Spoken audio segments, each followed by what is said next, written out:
Welcome back, everyone, to another deep dive. Yeah, Today, we're going to be talking about something that's pretty important, I think, for everybody nowadays, and that's climate change. absolutely. It's one of the biggest challenges, I think, that we face globally, and we're going to be looking at it today specifically through kind of a lens that should be helpful for those of you out there who are UPSC aspirants getting ready for the International Relations section of the exam. Yeah, and our source material is going to be going into some depth on the history of international cooperation on climate change, Yeah. looking at, what we've done well, what we've done not so well, and what are some of the big roadblocks that are in the way. Yeah. So before we even jump into the history of it all, Mhm. let's just take a second to think about this. We've obviously had some, global environmental problems in the past, and some of them we've managed to at least partially tackle, like the ozone layer depletion. So the question is, why is climate change such a different beast? Why is it so much harder to get a handle on? Well, it's a really good question, and to understand it, I think you have to contrast it with something like the Montreal Protocol. Yeah. That was the agreement that basically phased out CFCs, which were destroying the ozone layer, and that was, relatively speaking, a pretty straightforward win. Yeah, we got rid of the hairspray and everything was good. Pretty much. It was a little more complicated than that, but the basic idea is we had a clear culprit. The CFC is everybody agreed that they were bad, and there was a pretty cost-effective way to replace them. So everybody got on board, and it worked. So why can't we just do the same thing with fossil fuels? Like have a Montreal Protocol for oil and gas and call it a day. Well, see, that's where the real difference lies. Climate change is fundamentally intertwined with industrialization itself. The way we produce energy, the way we transport things, the way our economies are structured, it all relies on fossil fuels. So you're saying it's not just a matter of swapping out one chemical for another. This is about rethinking like our entire way of life. Exactly. We're talking about a systemic transformation, and that's a much, much bigger challenge. Yeah, no kidding. I can see why this is such a headache for policymakers. So how did we even start to approach this massive issue?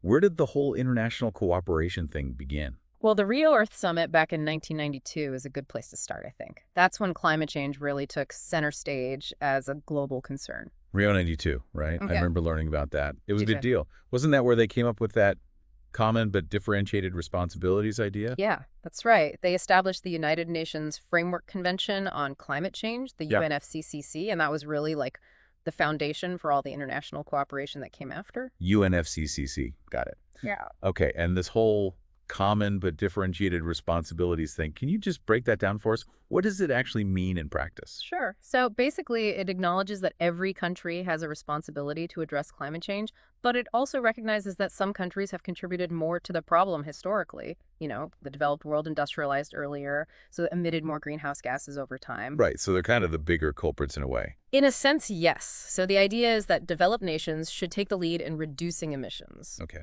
makes sense. But didn't Rio just set up a framework? It wasn't actually a binding treaty, right? And didn't emissions actually keep going up in the 90s, especially with places like China and India growing so fast? Yeah, that's true. Rio didn't set any legally binding targets. And that brings us to the Kyoto Protocol in 1997. That was the first real attempt to put some teeth into the whole thing. Kyoto. Yes. So what did Kyoto actually do? Did it manage to get countries to commit to reducing emissions? It did to some extent. The goal was to reduce greenhouse gas emissions by at least 5.2% below 1990 levels by 2012, and it had specific targets for developed nations. Specific targets. Okay, so for example, what were some of the targets? Well, the EU committed to an 8% reduction. The U.S. was aiming for 7%. And what about other countries? Did everyone have to cut emissions? Well, actually, some countries were allowed to increase their emissions from 1990 levels. It depended on their specific circumstances and their level of development. So some countries got a free pass to pollute more.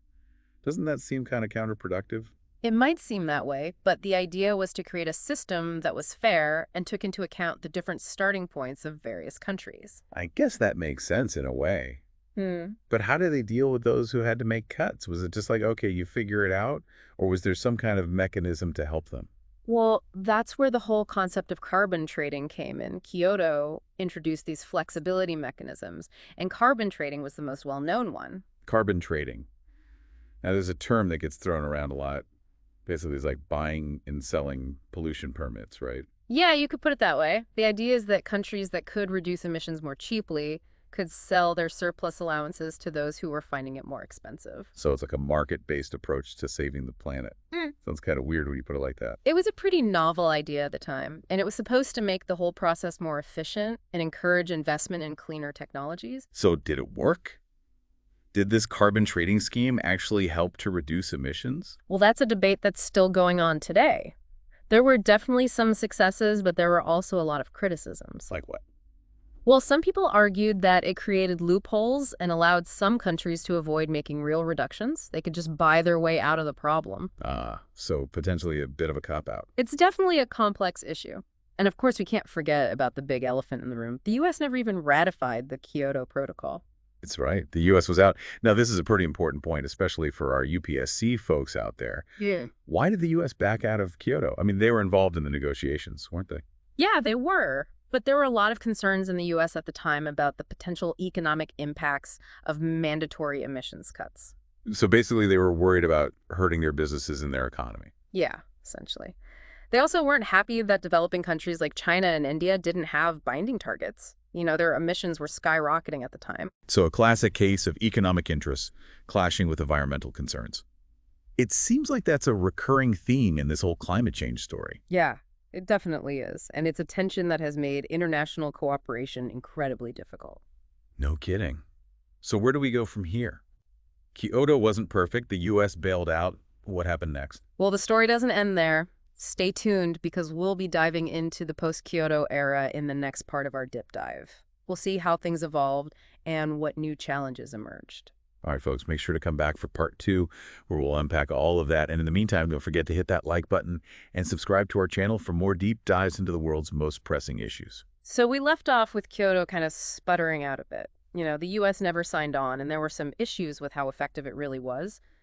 But the world didn't just stop talking about climate change, right? No, definitely not. I mean, the Yeah. problem wasn't going away. Yeah. So what was happening in those years after Kyoto? Did things just kind of stall out, or were there some new developments? Well, one of the big things was that the scientific consensus on climate change was becoming even stronger.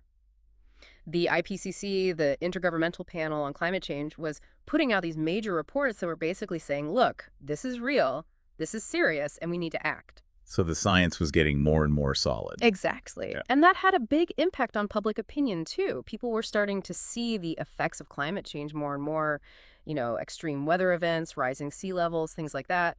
And that led to more pressure on governments to actually do something about it. So you're saying the science was getting clearer, the public was getting more concerned, and governments were starting to feel the heat. Yeah, pretty much. And that created this kind of opening for some new approaches to climate diplomacy. Okay, so what were some of these new approaches? Did anything concrete actually happen? Well, one big shift was in the U.S. With the election of Barack Obama in 2008.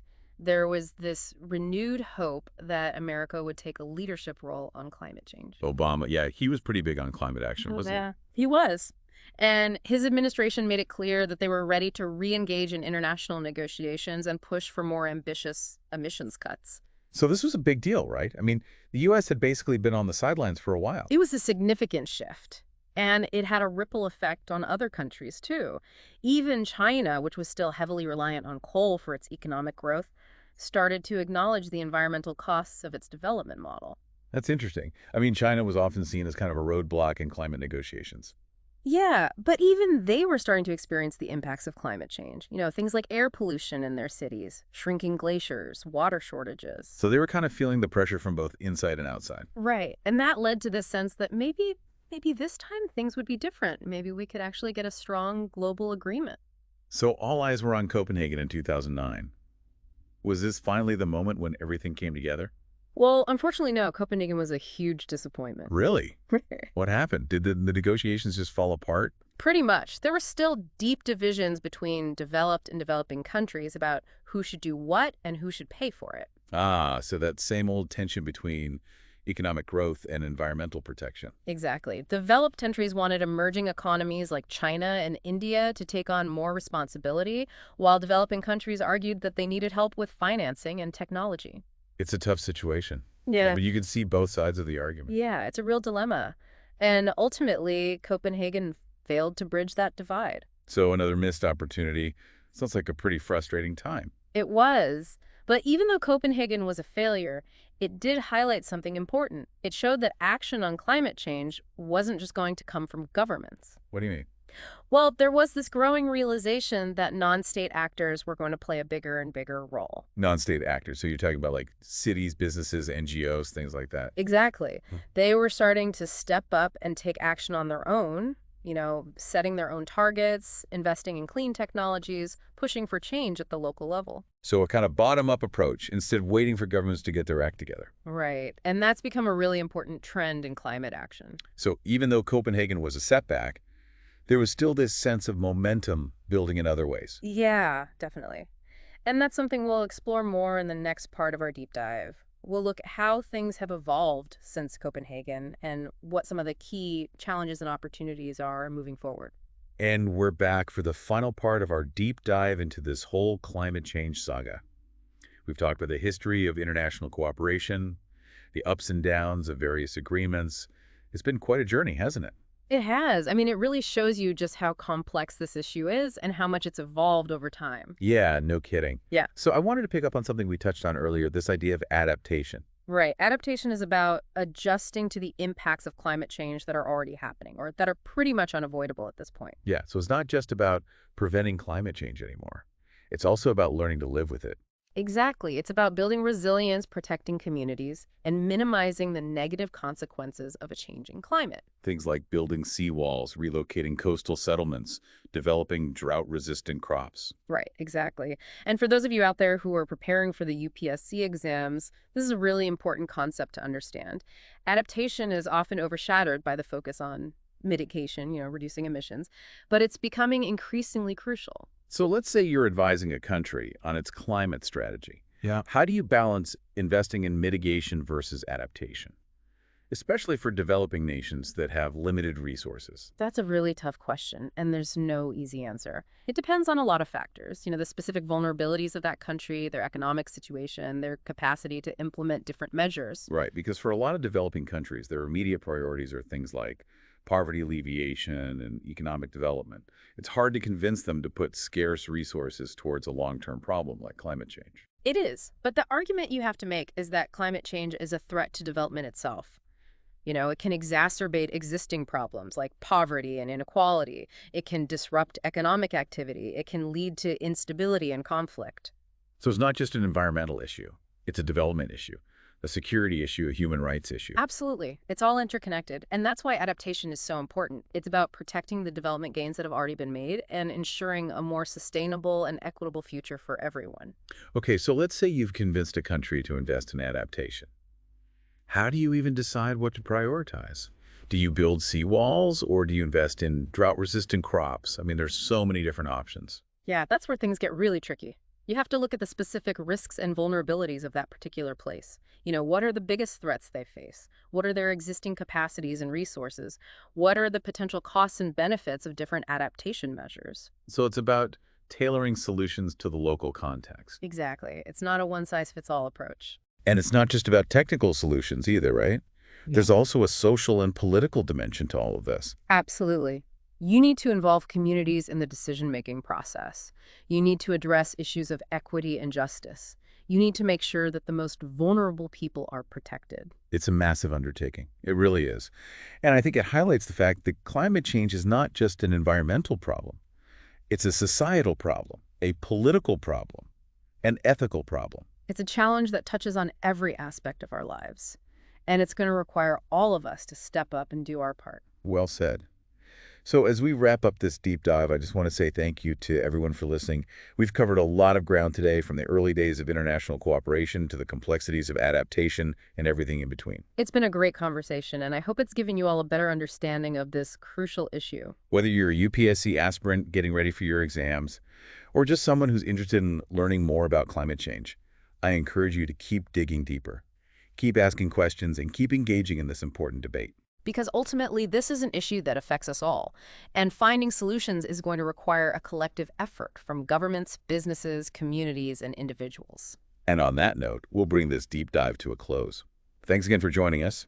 And don't forget to like and subscribe to our channel for more insightful explorations of the world's most pressing issues.